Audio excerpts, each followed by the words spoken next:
जब हम mutual fund के बारे में फाइनेंशियल इन्फ्लुएंसर्स का कोई वीडियो देखते हैं तो एक आम आदमी को और मुझे भी ऐसा लगता है कि म्यूचुअल फंड में कोई जादू होता है। आप इधर से 1 लाख रुपए डालें, इन्वेस्ट करें और कुछ वर्षों के बाद वो 10 लाख हो जाएगा। आज हम चर्चा करेंगे कुछ ऐसे सच की। हालांकि ये जो बताया कि 1 लाख डालिए 10 लाख निकल आएंगे, जनाब ऐसा होता भी है, लेकिन इसके बीच के जो प्रक्रियाएं हैं, इस प्रक्रिया के बारे में या इस पीरियड के बारे में कोई आम लोग चर्चा करना नहीं चाहता। वो चाहता है कि 1 लाख रुपए 10 वर्षों के लिए डालिए, 10 वर्षों के बाद वो 9 लाख, 10 लाख, 12 लाख हो जाएंगे, होते हैं।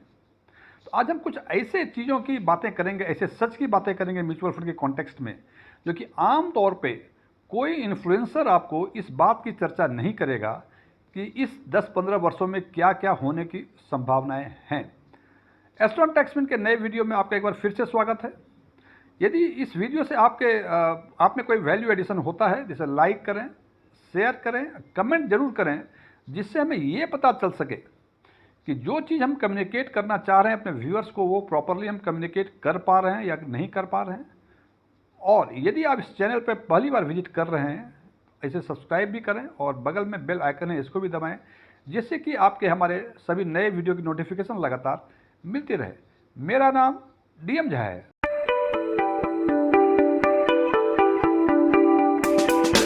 जैसा कि मैंने पहले अपनी चर्चा में बताया कि म्यूचुअल फंड में कोई जादू नहीं होता, लेकिन लगता है कि इसमें कोई जादू हो रहा है, और कुछ सच का जिक्र करेंगे। जैसे मैंने बताया, या एक लाइव एग्जांपल है कि निप्पॉन इंडिया स्मॉल कैप में यदि 10 वर्ष पहले 1 लाख रुपए आपने इन्वेस्ट किए होते तो आज के दिन में ये करीब 9.5 लाख के आसपास होता। ये कोई फाइनेंशियल इन्फ्लुएंसर बोलता है तो फैक्ट्स के हिसाब से बिल्कुल सही है। दूसरा फैक्ट्स आज हमने देखा, कई सारे फैक्ट्स हैं जो आज हमने देखा कि स्मॉल कैप सेगमेंट में 15 वर्षों या उससे अधिक पुराने केवल 9 फंड्स हैं। उन 9 फंड्स में से 5 फंड्स ऐसे हैं जिसमें यदि आपने आज से 15 वर्ष पहले 10,000 रुपये प्रति माह की SIP की होती तो आज के दिन में उसका कॉर्पस 1 करोड़ से अधिक होता। और यदि आप state bank of India small cap में 10,000 की SIP आज से 15 साल पहले किए होते तो आज के दिन उसमें कॉर्पस 1 करोड़ 35 लाख रुपए के आसपास होता। ये देखने में कितना सुनहरा लगता है। ये सुन के हमें लगता है, आपको भी लगता होगा कि यार 10,000 रुपये 15 साल के पहले मैं कुछ करके इन्वेस्ट कर ही सकता था, और यदि ऐसा करता तो आज के दिन मैं शायद करोड़पति 1 करोड़ 35 लाख आज के दिन में होता। 1 करोड़ 35 लाख आज के दिन में जनाब एक मध्यम वर्गीय परिवार के लिए कम नहीं होते हैं, ये काफ़ी अधिक पैसे होते हैं। इन सारे एग्जाम्पल्स में एक चीज़ जो हमने देखा कि ये पावर ऑफ कंपाउंडिंग को दिखाते हैं कि पावर ऑफ कंपाउंडिंग क्या है, कि 10,000 रुपये करेंगे या 1 लाख रुपये जमा करेंगे तो 10-15 वर्षों के बाद होगा। ये होता भी है। कंडीशंस इसमें ये है कि ये जो इस पीरियड है 10 साल 15 वर्षों का, इसमें कंसिस्टेंटली आप इन्वेस्टेड रहें। और कंसिस्टेंटली इन्वेस्टमेंट रहने एक बहुत बड़ी तकलीफ दे समय है। एक एग्जाम्पल के तौर पे इसको समझते हैं कि आज आपकी सैलरी 50,000 रुपये है और आप हमारे वीडियो से इन्फ्लुएंस होकर 10,000 रुपये हमें SIP करनी है। तो हो सकता है कि आज आप 25 वर्ष के हैं, आपकी लायबिलिटी काफ़ी कम है, आप 10,000 रुपये आप सेव कर पा रहे हैं, 10,000 रुपये आप इन्वेस्ट कर पाएंगे SIP में, किसी पर्टिकुलर फंड में, स्मॉल कैप या जो भी फंड आपको समझ में आए। यहाँ तक तो बात ठीक है। कल साल 2 साल के बाद आपकी शादी होगी, फैमिली होगी, बच्चे होंगे, बच्चों का एजुकेशन होगा, कॉलेज का फ़ी होगा, उसकी शादी होगी, आपको बाइक या कार खरीदने का भी शौक़ है, आपके पेरेंट्स भी हैं, आप जॉइंट फैमिली में रहते हैं, यंगर सिस्टर्स भी हैं, आपको घर भी चाहिए।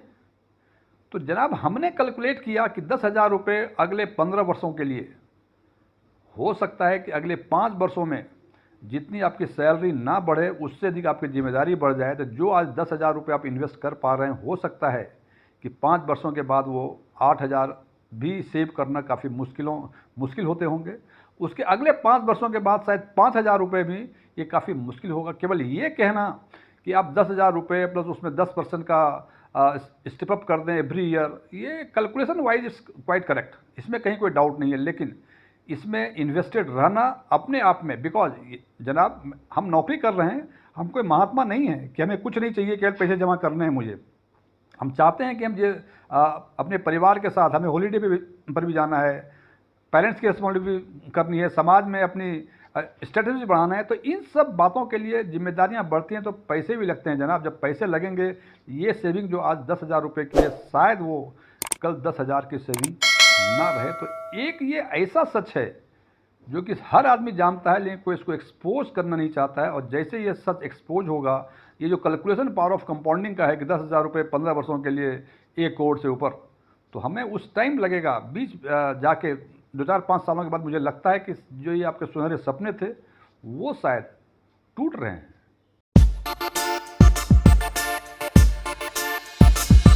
दूसरा सच, और ये सच काफ़ी बड़ा है, यदि आप म्यूचुअल फंड एरिना में, या यूं कह लें कि म्यूचुअल फंड में आप एग्जिस्टिंग इन्वेस्टर हैं, तो आपको टोटल एक्सपेंसेस रेशियो के बारे में मालूम होगा। और यदि आप म्यूचुअल फंड में नए इन्वेस्टर हैं, तो जिस फंड में आप इन्वेस्ट करना चाह रहे हैं उसका टोटल एक्सपेंसेस रेशियो आप जरूर देखें। और टोटल एक्सपेंसेस रेशियो ये वैरी करता है 0.05 से लेके 2.5 से 3% के आसपास तक का।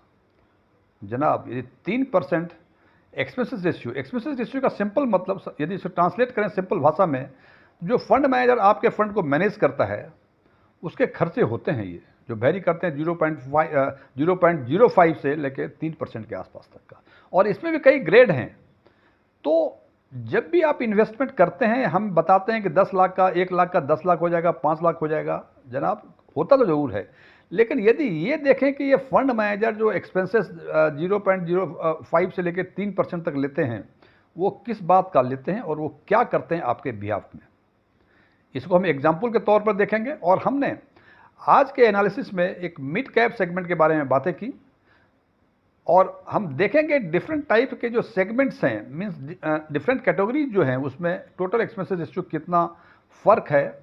और यदि आप 1 लाख रुपए जमा करें फॉर 10 ईयर्स, तो आपके कॉर्पस पे कितना असर डालता है। तो ध्यान रखें कि कौन सा सेगमेंट, कौन सा क्लास आप म्यूचुअल फंड में सेलेक्ट करेंगे फॉर इन्वेस्टमेंट पर्पस, ये जानना भी बहुत जरूरी है। जैसा कि पहले मैंने चर्चा में बताया था कि टोटल एक्सपेंसेस रेशियो वो खर्चे हैं जो फंड मैनेजर चार्ज करता है आपके फंड को मैनेज करने के लिए। और ये भी बताया था कई क्लास हैं इसमें। तो सबसे पहला क्लास देख लें, 3 तरह के क्लास है। एक तो है एक्टिवली मैनेज्ड फंड, जिसको आम बोलचाल की भाषा में म्यूचुअल फंड बोलते हैं। एक है इंडेक्स फंड, उसी सेगमेंट का इंडेक्स फंड हो सकता है। और एक है ईटीएफ। और एक्टिवली मैनेज्ड फंड और इंडेक्स फंड को हम पैसिवली मैनेज्ड फंड ही बोलते हैं। दोनों में दो क्लास हैं, एक रेगुलर है और एक डायरेक्ट है। ये एक्टिवली मैनेज्ड फंड में भी है और इंडेक्स फंड में भी है। और ईटीएफ में ऑलमोस्ट दोनों का एक ही है। तो इसमें केवल एक ही क्लास रखा हुआ है 0.16% का। और हमने लिखा है कि टोटल एक्सपेंसेस रेशियो मीडियन जो है, मीडियन मीन्स करीब 26-27 के आसपास। हाँ, इसके पहले और बता दूं कि ये सारे जो एक्सपेंसेस रेशियो लिए हुए हैं, ये मिड कैप सेगमेंट के लिए हुए हैं। और उन फंड्स को जो 10 साल से अधिक पुराने हैं, उसका हम बातें कर रहे हैं उसकी। तो हमने ये देखा कि हमने मिड कैप सेगमेंट का जो 10 साल का CAGR है, वो करीब 18.96% है, ये ध्यान रखें। और उसका जो एक्सपेंसेस रेशियो है, हमने मीडियन लिया है। मतलब जैसे 26 या 27 फंड हैं, तो नीचे से या ऊपर से जो 14वां या 13वां नंबर का एक्सपेंसेस रेशियो हुआ, that is called median. Median आप जानते होंगे। तो यदि आप एक्टिवली मैनेज्ड फंड में, रेगुलर फंड में इन्वेस्ट करते हैं, तो इनका मीडियन 1.76% है। हालांकि सबसे अधिक 2.5 या 2.75 के आसपास है। और यदि वही डायरेक्ट में करते हैं, तो डायरेक्ट का मीडियन 0.6%, ये एक्टिवली मैनेज्ड फंड का है। यदि आप इंडेक्स फंड, जहां कहा जाता है कि एक्सपेंसेस रेशियो कम है, वहां भी यदि रेगुलर में करते हैं यदि आप, तो एक्सपेंसेस रेशियो मीडियन जो है 0.88% है। और यदि डायरेक्ट करते हैं तो इट इज 0.28%। और यदि ईटीएफ में करते हैं मिड कैप सेगमेंट में ही, तो 0.16% का टोटल एक्सपेंसेस रेशियो। अब देखें जनाब, ये तो मीडियन है। मीडियन, इसमें लोएस्ट भी जो है इससे कम होगा, हाईएस्ट भी इससे काफी अधिक होगा, ये बीच का है। जैसे मैंने बताया करीब 2.75% के आसपास मिड कैप में, एक्टिवली मैनेज फंड में रेगुलर का हाईएस्ट टोटल एक्सपेंसेस रेशियो है। अब यदि मीडियन को ही स्टैंडर्ड मान के चलें, तो डिफरेंस देखें जनाब।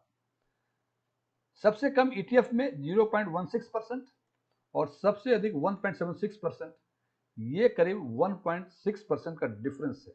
और यदि इसको हम 10 साल या 15 साल में ट्रांसलेट कर लें तो मालूम होगा कि ये कॉर्पस काफ़ी अधिक बढ़ जाएंगे। इसके लिए एग्जाम्पल लिया है, जैसे मैंने पहले बताया कि मिड कैप सेगमेंट में 18.96% का CAGR है फॉर लास्ट 10 ईयर्स। हमने कंजर्वेटिव व्यू लिया है और हमने 15% के हिसाब से माना। हमने माना कि एक पार्टिकुलर फंड है जिसका CAGR पिछले 10 वर्षों का 10 वर्षों का 15% है और हमें उम्मीद है कि 15% अगले 10 वर्षों में ये रहेगा। और एक्सपेंसेस रेशियो जैसे बताया 1.76 से लेके 0.16% है और 1 लाख रुपए हमने जमा किए। तो जनाब 1 लाख रुपए जमा। अब सबसे इंटरेस्टिंग फैक्ट, एक्सपेंसेस रेशियो, हम कोई सर्विसेज लेते हैं तो वन टाइम उसका खर्चे देते हैं, लेकिन ये टोटल एक्सपेंसेस रेशियो जो है ये बार बार रिकरिंग एक्सपेंडिचर है जनाब। उदाहरण के तौर पे देखें, आपने 1 लाख रुपए 15% के हिसाब से उस मिड कैप सेगमेंट में इन्वेस्ट किया जहां 15% का रिटर्न है। हालांकि ये जो हमने 15% लिया है थ्रू आउट द 10 ईयर्स लिया है, इसमें इस बीच में हो सकता है कभी कम हुआ कभी अधिक हुआ, लेकिन फाइनली जो कॉर्पस बनेगा ये 4,04,000 का, ये कम बेसी करने के बाद भी, because it is CAGR for 10 years at the rate of 15%। पहले साल में 1 लाख रुपए ये थे, 15% के हिसाब से आपका कॉर्पस 1,15,000 हो गया जनाब। और चूंकि 1 लाख जो जमा किया था फर्स्ट ईयर में उनका 1.76% आपने 1,760 रुपए का आपने उनका टोटल एक्सपेंसेस रेशियो अपने खर्चे दिए आपने, मैंने 1,15,000 में से 1,760 रुपए वहां चले गए। फिर दूसरा साल में 15% और बढ़ा तो ये कॉर्पस हो गए आपके 1,32,250 रुपए। आपने सेकेंड ईयर में इसका 1.76% 2,024 रुपए दिए। तीसरे वर्ष में ये 1,52,000 हो गए, 2,328 रुपए दिए। चौथे साल में 1,74,901 हो गए, 2,670 दिए। और इस तरह से 15% के हिसाब से हर साल यदि कंपाउंड करते हैं तो लास्ट ईयर में जब पैसे निकालने हों मुझे, तो ये कॉर्पस बनते हैं 4,04,555 रुपए। और इस साल हमने जो दिए टोटल एक्सपेंसेस वो 6,191 रुपए दिए। अब जनाब देखें, 1 लाख रुपए आपने जमा किए थे और 10 वर्षों में टोटल आपने 35,735 रुपए उसके खर्चे दिए। जनाब यदि हम किसी ब्रोकर के पास जाते हैं कुछ प्रॉपर्टी खरीदने के लिए या बेचने के लिए, तो जिस टाइम हम खरीदते हैं या बेचते हैं उस टाइम जो भी परसेंटेज डिसाइड होता है उसके हिसाब से हम पे करते हैं उसका ब्रोकरेज। लेकिन जनाब वहाँ एक टाइम कर दिया हमने, काम खत्म। लेकिन म्यूचुअल फंड में एवरी ईयर, अब इसमें ये देखें कि 1,15,000 ये तो हमने कंसिस्टेंट 15% के हिसाब से कैलकुलेट किया है। हो सकता है किसी साल कोरोना के टाइम में हो सकता है नेगेटिव रिटर्न आया हुआ होगा। तो जनाब आपका कॉर्पस कम हो या अधिक हो, 1.76% या जो भी है 0.6%, 0.88, 0.28, 0.16, ये जो एक्सपेंसेस हैं ये लगातार उनको आपके फायदे या घाटे से फर्क नहीं पड़ता है। जितना कॉर्पस होगा उस पर वो डिफाइंड परसेंटेज जो है वो चार्ज करेंगे। तो जनाब आपने 1 लाख रुपए जमा किए और 35,000 मीन्स करीब 35% के आसपास आपने 10 वर्षों में प्रिंसिपल का उसी को दे दिया। तो क्या ये लगता नहीं है कि इसको हम बचा सकते हैं? इसके बारे में चर्चा हम आगे करेंगे। और यहाँ ये तो हमने लिया एक्टिवली मैनेज फंड का, रेगुलर फंड का। यदि वही डायरेक्ट में करते हैं तो आपको 12,182 रुपए देने पड़ेंगे। और यदि मिड कैप के इंडेक्स फंड में ही यदि इन्वेस्ट करें और रेगुलर में करें तो आपको 17,867 रुपए देने पड़ेंगे। और यदि उसके डायरेक्ट में करें तो जनाब 5,685 रुपए देने पड़ेंगे। और यदि मिड कैप के ETF में इन्वेस्ट करते हैं तो आपको केवल 3,249 रुपए ही देने पड़ेंगे फॉर नेक्स्ट 10 ईयर्स में। अब हमें निर्णय ये लेना है कि सबसे पहली बात कि यदि इन पांचों सेगमेंट में से हमें यदि इन्वेस्ट करना हो तो देखना पड़ेगा कि रेगुलर में देख रहे हैं कि ये अधिक एक्सपेंसेस रेशियो है। रेगुलर में हम क्यों देते हैं? यदि आपके कोई एजेंट, कोई ब्रोकर, यदि आपको लगता है कि वो प्रॉपर सर्विस देता है तो आप दे सकते हैं जनाब, कोई दिक्कत नहीं। लेकिन सामान्य तौर पे जो देखा जाता है, जो agents basically they are agents, they are not the advisor. उनका काम आपसे फॉर्म भरवाना और AMC के ऑफिस में या RTA के ऑफिस में जमा करना। और यदि कभी आपको रिडीम करना हो तो फिर टेलीफोन करें उसको। यदि अपने हाथ में नहीं रखेंगे टेलीफोन करेंगे, हो सकता है आज आए कल आए। हो सकता है कि आज आपने सवेरे टेलीफोन किया, वो आपके पास 3 बजे पहुंचा जब कट ऑफ टाइम खत्म हो गया उसका। तो हो सकता है कट ऑफ टाइम खत्म हो गया और आज मार्केट काफी ऊंचा गया और आज की NAV नहीं मिलेगी। सारी समस्याएं हैं जो सामान्य तौर पर जो हमारे एडवाइजर हैं वो प्रोवाइड नहीं कर सकते। और यदि ऐसा है तो सबसे पहला काम हमें लेना चाहिए, डायरेक्ट रेगुलर नहीं लेना चाहिए।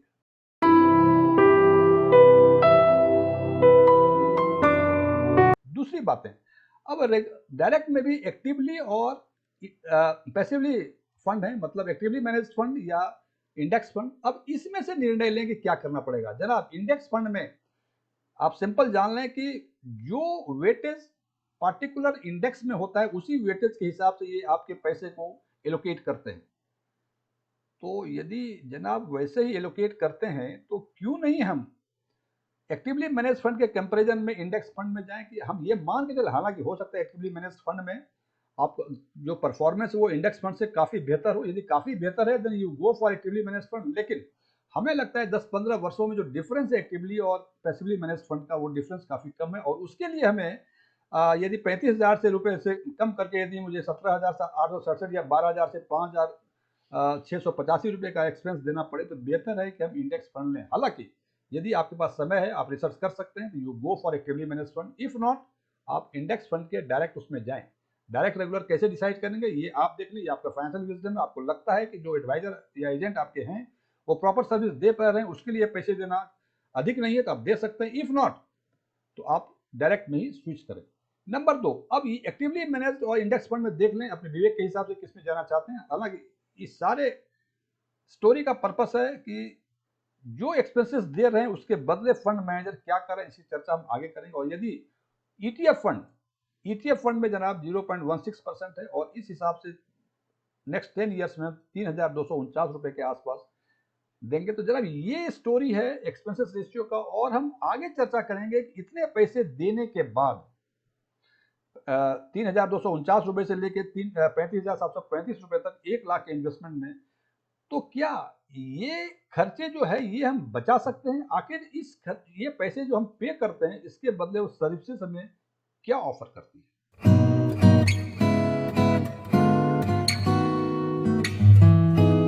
जैसे आपने ये देखा कि करीब 35% जो आपका प्रिंसिपल अमाउंट है वो एक्सपेंसेस, यदि 10 साल के लिए यदि आप इन्वेस्टमेंट करते हैं तो वो टोटल एक्सपेंसेस रेशियो में जा सकता है। जनाब, अब ये सोचना पड़ेगा ये 35% क्या हम बचा सकते हैं, और ये 35% जो पे करते हैं हम, आखिर इसके बदले सर्विसेज क्या मिलती है। फॉर एग्जांपल, आपने लार्ज कैप सेगमेंट में आपने इन्वेस्टमेंट किया है जिसका बेंचमार्क है निफ्टी 100 TRI। इसका मतलब सीधे साफ शब्दों में कि आपका फंड मैनेजर आपके पैसे को मार्केट कैपिटलाइजेशन के हिसाब से जो टॉप 100 फंड्स होंगे उसमें इन्वेस्ट करेंगे। किसमें कितना करेगा वो अपने विवेक के हिसाब से करेंगे। और यदि लार्ज कैप के इंडेक्स फंड में करेंगे तो जो वेट दिया हुआ है स्टॉक मार्केट में टॉप 100 स्टॉक्स का, उसी हिसाब से ये भी इन्वेस्ट करेंगे। अब यदि आप चाहते हैं ये एक्सपेंसेस रेशियो बचाना और आप लार्ज कैप सेगमेंट में इन्वेस्ट करना चाह रहे हैं, तो ऐसा हम क्यों नहीं कर सकते कि चूंकि कई सारे 43 AMCs के आसपास हैं, तो 43-50 के आसपास लार्ज कैप म्यूचुअल फंड्स ही बाजार में होंगे। उसमें से टॉप 10 जो परफॉर्मेंस के हिसाब से आपको शॉर्टलिस्ट कर लें। इतना तो आप कर ही सकते हैं, बिकॉज हमें लगता है कि आप इतने कंप्यूटर सेवी तो होंगे कि सर्च कर लेंगे कि top 10 large cap mutual funds कौन कौन से हैं 10 साल के या 15 साल के परफॉर्मेंस के बेसिस पे। और उन टॉप 10 फंड्स के पोर्टफोलियो को देखें। जैसा कि मैंने कहा कि ये सारे फंड्स जो हैं टॉप 100 जो 100 स्टॉक्स हैं उसी में से इन्वेस्ट करेंगे। कोई किसी में 10% करेंगे, किसी में कोई दूसरा 5% कर सकता है। तो ऐसा क्यों ना करें, इन 10 फंड का पोर्टफोलियो हम देख लें और जो उसमें कॉमन स्टॉक्स हैं उस कॉमन स्टॉक्स को शॉर्टलिस्ट कर लें। और मान लीजिए कि 10-15 स्टॉक्स, इस तरह से 20 स्टॉक्स शॉर्टलिस्ट होंगे, बिकॉज इनका एरिना जो है, जो एरिया ऑफ ऑपरेशन है वो 100 स्टॉक्स में ही है। सारे लार्ज कैप फंड उसी 100 स्टॉक में इन्वेस्ट करेंगे, तो उसमें कुछ शॉर्टलिस्ट कर लें 10-15, और उस 10-15 में से और 5-7 शॉर्टलिस्ट कर लें और उसमें यदि इन्वेस्टमेंट हम करें, हमें लगता है कि ये जो टोटल एक्सपेंसेस रेशियो प्रिंसिपल का 35% 10 वर्षों में हमें देना पड़ता है, केवल इसी बात के लिए कि वो आपके बिहाफ में उस 100 स्टॉक्स में वो इन्वेस्ट कर लें। तो जनाब ये तो शायद हम भी कर सकते हैं। हालांकि जैसे मैं बार बार कहता हूं कि ये मेरा इंटरप्रिटेशन है, मेरे विचार हैं, मेरे विचारों से सहमत होना कोई ज़रूरी नहीं है। लेकिन जब भी आप इन्वेस्टमेंट करें तो इन विचारों को ध्यान में रखें और अपने फाइनेंशियल विजडम के हिसाब से निर्णय लें, तो निश्चित ही शायद आपको इससे कुछ एक्स्ट्रा रिटर्न मिलने की पूरी संभावनाएं हैं। Thank you.